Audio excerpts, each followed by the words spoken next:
সুলাইমান আলাইহিস সালামের সময় বিশ্বে এমন প্রযুক্তি ছিল, এই প্রযুক্তির ধার কাছেও কোনোদিনও এই বিশ্ব আর যেতে পারবে না। আমি আমার হেডসেট নিচ থেকে কথা বলছি না, এগুলো দলিল আছে সূরা সাবার মধ্যে, সূরা নামলের মধ্যে, অন্য অনেক জায়গায়, যে আল্লাহ রাব্বুল আলামিন সুলাইমান আলাইহিস সালামকে এমন রাজত্ব দিয়েছিলেন, এমন সুপ্রিম অথরিটি, ক্ষমতা, পাওয়ার, টেকনোলজি পৃথিবীতে কখনো ছিলও না, কিয়ামত পর্যন্ত আসবেও না। এখন পর্যন্ত কোনো টেকনোলজি আসে নাই যে আমি এই চেয়ারটাকে বলবো চলো আমাকে ঢাকায় নিয়ে নামাই দিবে, তাও আবার 1 সেকেন্ডের মধ্যে। কতটুকু সময়?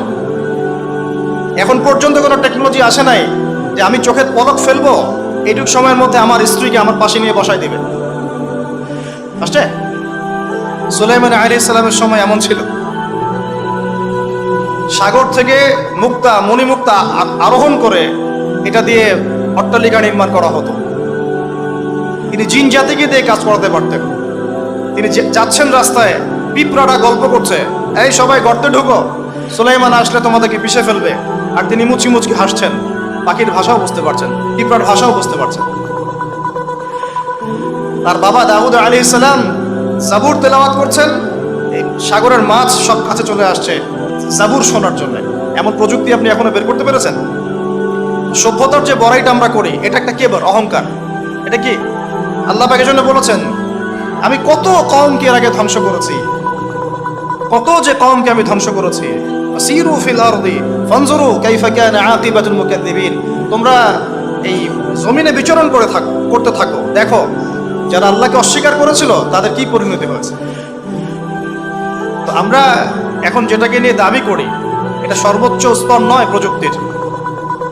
যে জায়গা থেকে এখানে চলে আসলাম, যে কোথায় ছিলাম আমরা, এই জামানাতেও আমরা শিরক করছি, কিন্তু আল্লাহকেও বিশ্বাস করছি। প্রত্যেকটা সেক্টরে শিরক হচ্ছে। ডিটেলস বলার মতো জায়গাও এটা না, এবং এত সময় আমার হাতে নাই। আমি খালি সেক্টরগুলো বলে দিই। 1, এডুকেশন সেক্টর, শিক্ষা সেক্টর, এখানে শিরকের উপর শিরক হচ্ছে।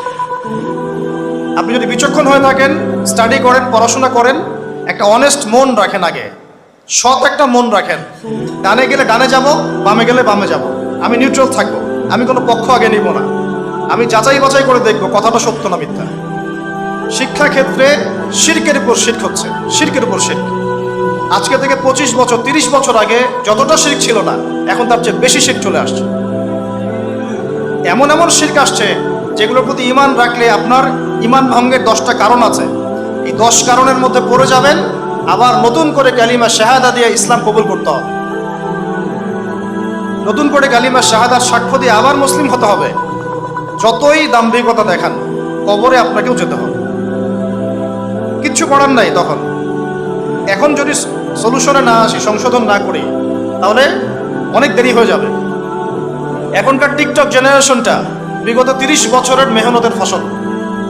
পশ্চিমাদের বিগত 30 বছরের মেহনতের ফসল এখনকার টিকটক জেনারেশন। ওরা মেহনত চালিয়ে যাচ্ছে, না জানি আরো 30 বছর পরে কোন টক জেনারেশন আসবে আল্লাহ ভালো জানে। একটা কমন সেন্সহীন, জীবনের উদ্দেশ্যহীন, একটা বুদ্ধিবৃত্তিক প্যারালাইজড প্রজন্ম। না জীবনের কোনো উদ্দেশ্য আছে, না কোনো পড়াশোনা করে, আর না একটু ভালো করে খেলাধুলা করে, আর না শরীর চর্চা করে, আর না কিছু লিখে, আর না কিছু জাতিকে কিছু দিচ্ছে, আর না পলিটিক্সে কোনো আগ্রহ আছে, আর না ইকোনমিক্সে কোনো আগ্রহ আছে, না ওয়ার্ল্ড অ্যাফেয়ার্স সম্পর্কে কোনো সচেতনতা আছে, না মুসলিম উম্মার এই দুরবস্থায় তার ভূমিকা রাখার কোনো ইচ্ছাও পর্যন্ত আছে। না সালাত আদায় করে, না কুরআন তেলাওয়াত করে, আর না ওযু করতে জানে ঠিকভাবে, আর না ফরজ ওয়াজিব সুন্নাত মুস্তাহাব জানে, আর না ফিকহুল মুয়াসসারের মতো সহজ ফিকহের কিতাবগুলো তার আয়ত্ত করা আছে,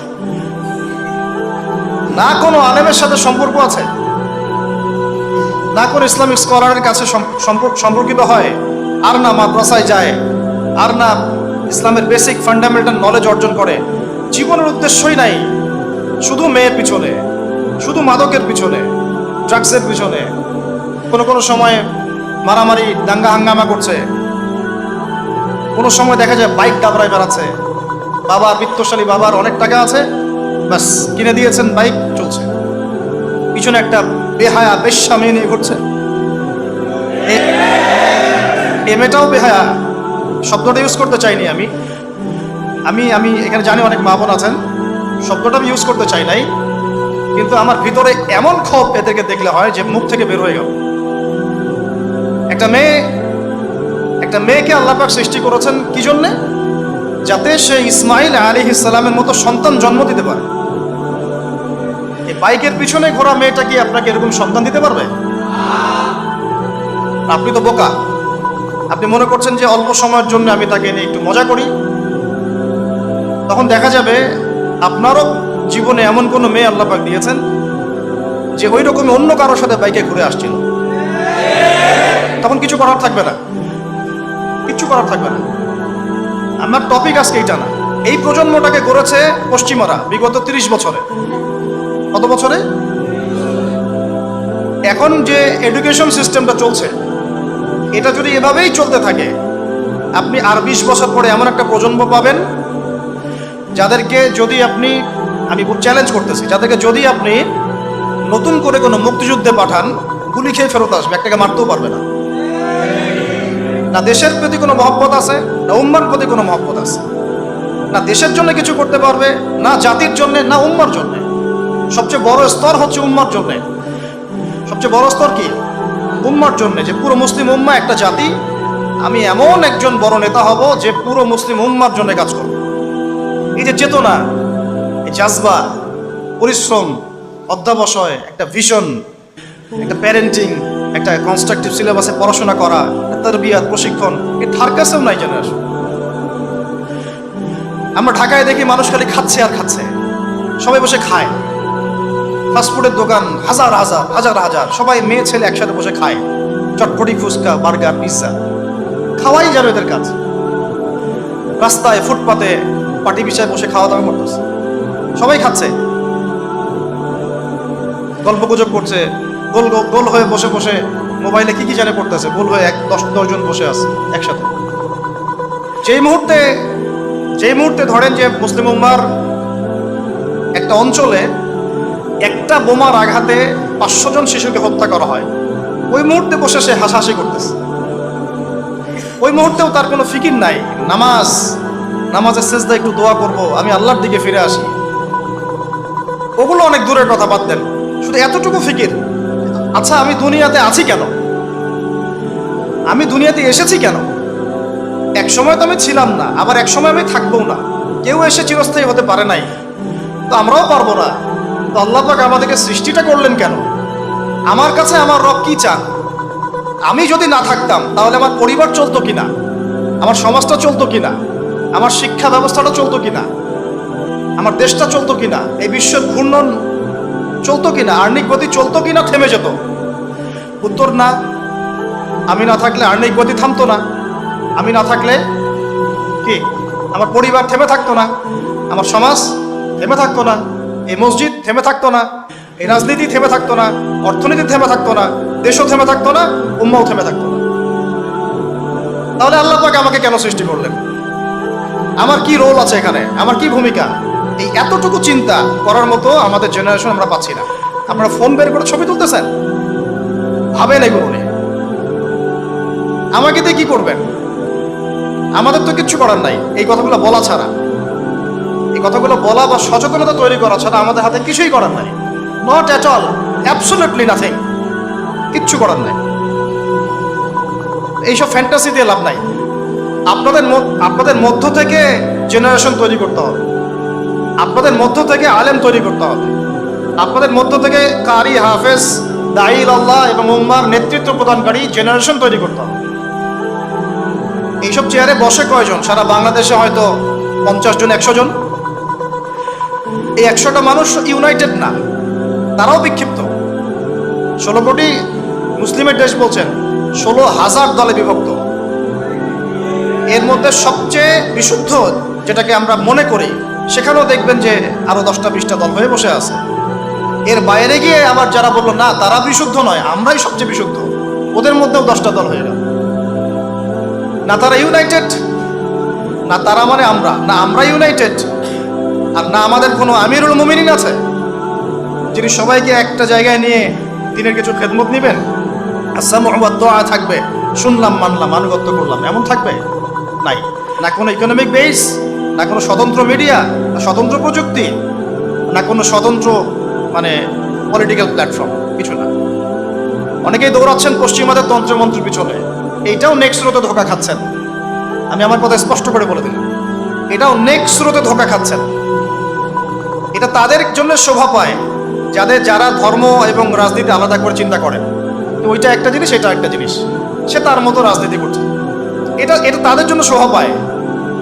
যাদের কাছে কোরআন আছে, যাদের কাছে হাদিস আছে, নবীর সুন্নাহ আছে, তারা যখন এই ড্রেনের মধ্যে নেমেছে, তখন ইসলামের খেদমতের জায়গায় ক্ষতিও বেশি হয়ে যাচ্ছে।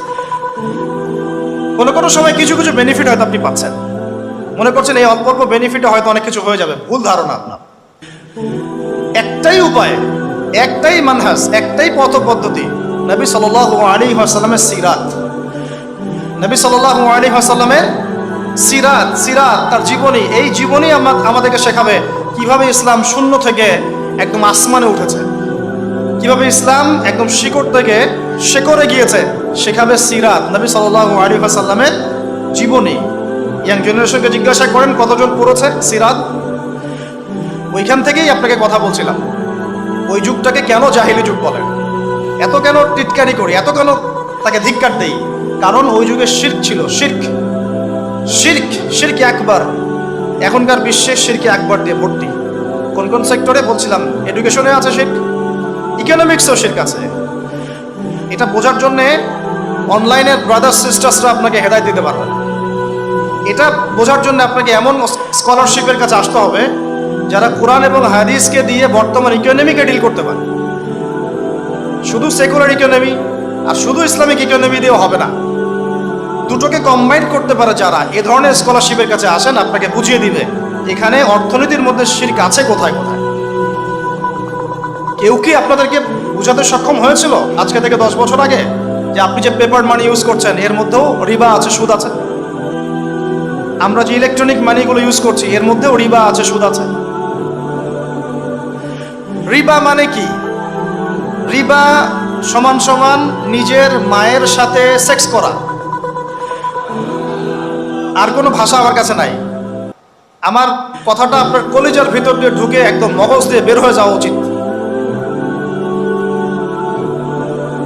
রিবা, সুদ ইজ ইকুয়াল টু নিজের মাকে বিয়ে করা, নিজের মায়ের সাথে ব্যভিচার করা, নিজের মাকে বিছানায় নেওয়া, নিজের মায়ের সাথে সেই কাজ করা যা আমি আমার স্ত্রীর সাথে করি। এটা আমার কথা না, এই কথাটা বলে গেছেন আপনার নবী। আমার নবী না বলে আপনারই নবী বলে, আপনার নবী, আল্লাহর হাবিব, আল্লাহর সবচেয়ে পছন্দের বান্দা, যার জন্য আল্লাহ মাকামে মাহমুদ রেখেছেন, যার জন্য হাউসে কাউসার রাখা হয়েছে, যাকে আমাদেরকে দেখানো হবে, যিনি আমাদের জন্য সুপারিশ করবেন, কাল কিয়ামতের মাঠে। তিনি বলেছেন রিবার পাপের 70টা শাখা আছে। কতগুলো? তার সবচেয়ে নিচের শাখা হলো নিজের মায়ের সাথে জেনা করা। সর্বোচ্চ পাপ কি? তাহলে সূরা বাকারার 279 থেকে পড়া শুরু করেন। আল্লাহ পাক বলছেন সর্বোচ্চ স্তরটা কি? রিবা।